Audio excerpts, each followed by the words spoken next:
start now. Okay. So is this your second time to be in Japan? Exactly, yes. So what is your impression about this country? Well, today, unfortunately, I couldn't see much, but last time we were here, my expression is that everything is very clean and very actually high class comparing to other places where we've been before. And people are very polite. This is what I totally like. The people are totally polite and friendly and caring. And it's really, so I have the best impression. Oh, great. You're from originally Germany. Originally, now you yes. live in Switzerland? Most of the time, yeah. And what is the reason you moved to Switzerland?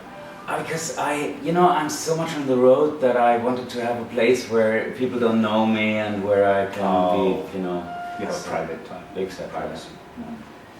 Okay. So LACRIMOSA's music is very mixed, lots of the very varied influence I heard. So what is the biggest musical background? Gothic rock, heavy metal, classical music? Actually, it's the three. When I listen to Gothic, I'm missing the hard guitars. I'm missing the power. When I listen to metal, I'm missing the emotions. When I listen to classical music, I'm missing guitars and drums.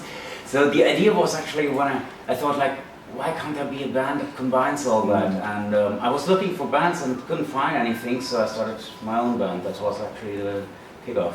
So you make the music you want to listen to? Exactly. Okay, great. So who are the biggest influence? I mean, artists, classical composers, heavy metal players, whatever. So who are the biggest influence? Well, actually, music? Speaking classically, it's actually Mozart. In the metal scene, it's definitely Metallica.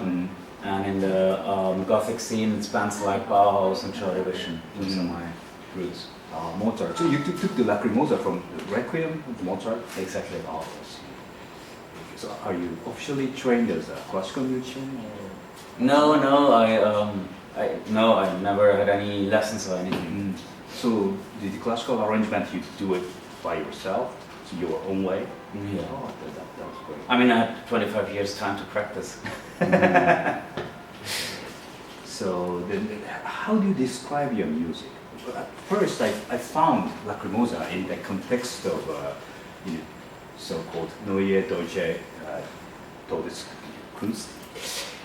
That was actually a joke from a German journalist. Oh, it was a joke? Yeah, that's funny, because there used to be in the 80s in Germany, there was some kind of music scene, they called it Neue Deutsche Welle, yeah? It means like a new German wave. And the thing was that the artists were singing in German, which was very unusual before in Germany. So then when LACRIMOSA and some other bands started and singing in German, he wrote this article like, oh, now that's the Gothic part of it, so, and he called it Neue Deutsche Todeskunst. But actually, that was just meant as a joke, and none of those bands ever considered themselves to be something like that. Now, I would consider LACRIMOSA to be, actually it's an own music style, because we combine so much stuff. But when people ask me, what kind of music do you do, I mostly say rock music with classical influences. It's as simple as that. Yeah. So, so do you listen to a lot of heavy metal stuff besides Metallica? Yeah, actually, I was in the 90s, I was very much into all those death metal bands. Oh, really? Yeah, totally, like Gorefest and Gorefest. Paradise Lost and all that stuff, Benediction and stuff.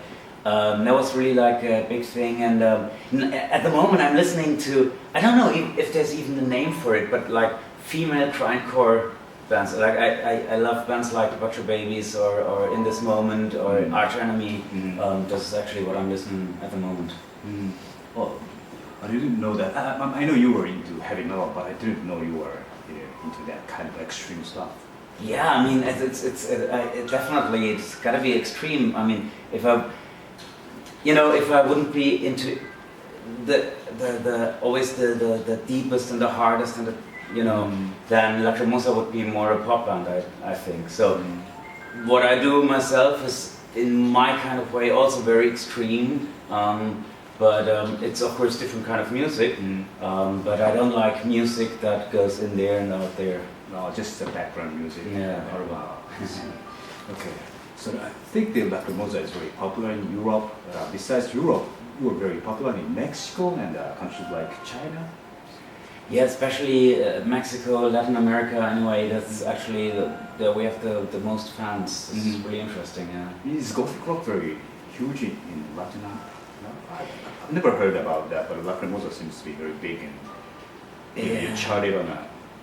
It's actually, you know, when we played the first concert in Mexico, I remember there were like girls in the audience wearing like metal shirts from, for example, Megadeth or Metallica, but having Gothic makeup. So they didn't know.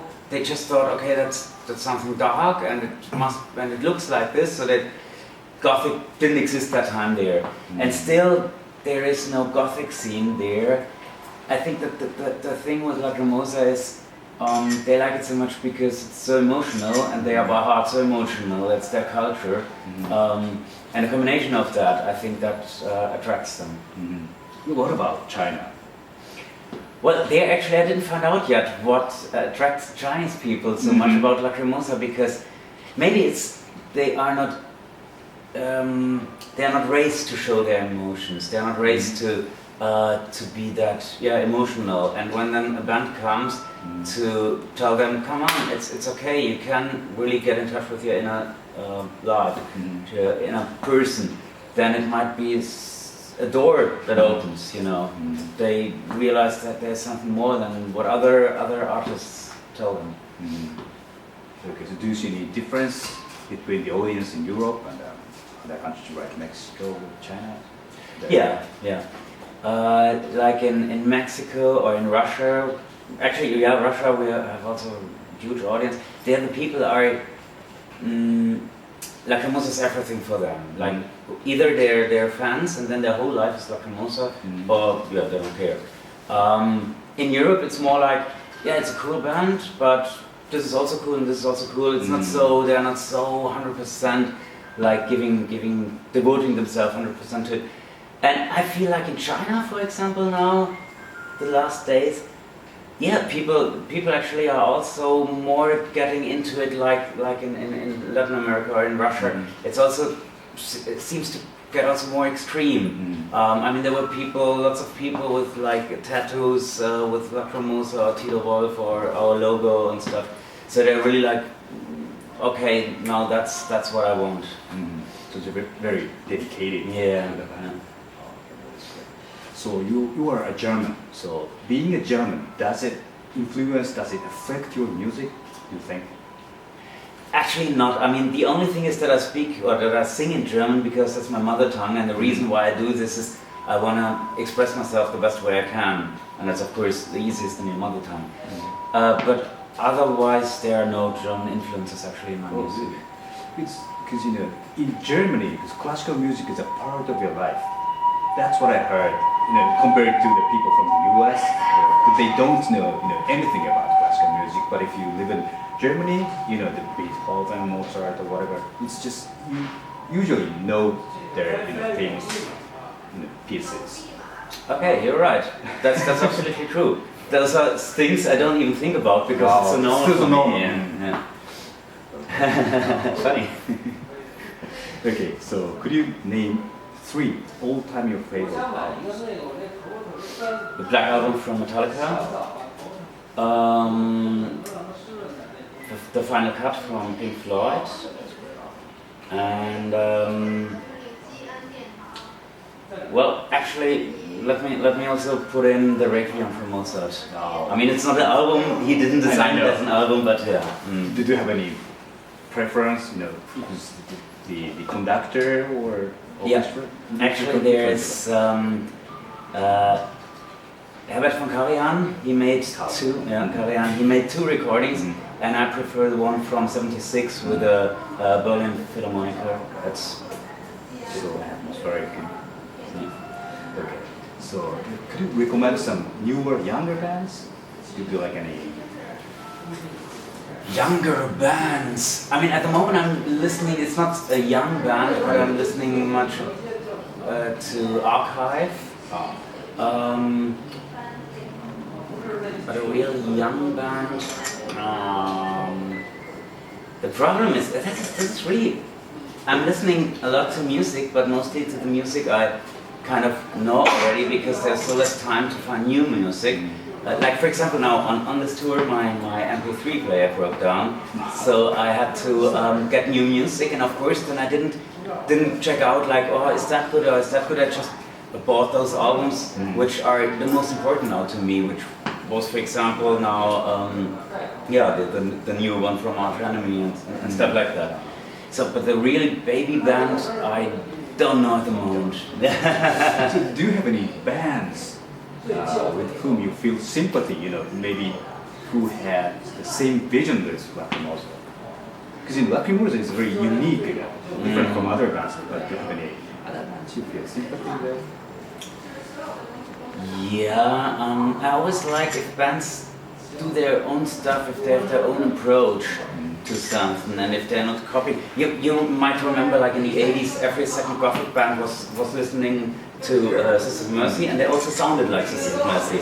And the others sounded like Fields of Nephilim.